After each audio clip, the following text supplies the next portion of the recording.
हम लोग संस्कार के बारे में जानना भी चाहते होंगे कि संस्कार यानी क्या है। क्या ये सिर्फ आध्यात्मिक पूजा पाठ है? तो ऐसा नहीं है। जैसे गर्भवती महिलाएं वैक्सीनेशन शुरू कर देती हैं, कैल्शियम आयरन की गोली शुरू करती हैं, अभी इस दौरान कर रही होंगी और नहीं करी तो शुरू करने वाली होगी, ऐसे ही मन का ये उपचार है। जैसे हम शरीर को स्वस्थ करने के लिए इंजेक्शन वैक्सीनेशन लगवाते हैं गर्भावस्था के दौरान, ऐसे ही हमारे माँ के मन को स्वस्थ रखने और बच्चे के मन को स्वस्थ रखने के लिए हम संस्कार करवाते हैं, ताकि क्योंकि आपके शरीर से बच्चे का शरीर बन रहा है और आपके मन से उसका मन बनेगा, आपके व्यवहार से उसके व्यवहार बनेंगे, आपके चिंतन से उसका चिंतन बनेगा। जिन तत्वों की कमी आपके शरीर में होगी ना, वो उनमें जरूर आएगी। डॉक्टर इसीलिए कैल्शियम विटामिन की गोलियां और आयरन की गोलियां देता है ना, वैक्सीनेशन भी इसीलिए कर रहा है ना, ताकि आप स्वस्थ रहें और बच्चे में भी कोई कमी ना हो। और ऐसे ही यदि आपको इस दौरान बहुत गुस्सा आता है तो उसको भी गुस्सा आएगा, यानी जो जो आप करोगी वो अभी सीख रहा है।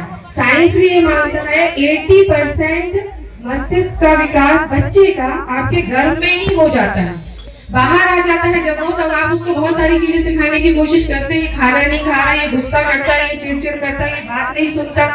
तो ये सब आपको सिखाना है ना, तो आप अभी से शुरू करिए। जो गर्भवती महिलाएं उनको जरूर ध्यान से सुनिए कि आपको अभी से सिखाना शुरू करना है, क्योंकि हमारे जो 16 संस्कार हैं उनमें से 13 संस्कार तो 14 से उम्र तक 15 साल तक बच्चों की हो जाते हैं।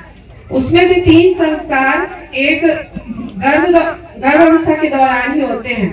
तो इस पे हमें बहुत ज्यादा ध्यान देने की जरूरत है। हमारे इतिहास में भी ऐसी बहुत सी कहानियां आपने सुनी होंगी, पढ़ी होंगी, अभिमन्यु की, रानी मदालसा की, कि इन्होंने कैसे ही गर्भ में ज्ञान दिया और बच्चे ज्ञानवान हुए, सम्राट बने।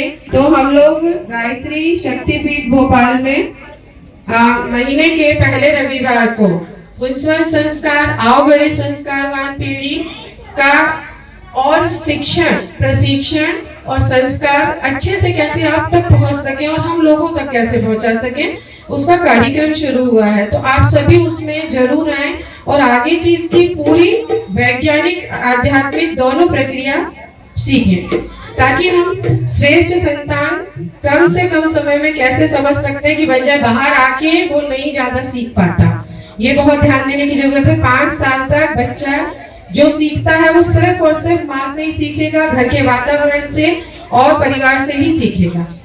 तो इसी के साथ मैं अपनी वाणी को विराम देती हूँ। बहुत धन्यवाद। ओम शांति।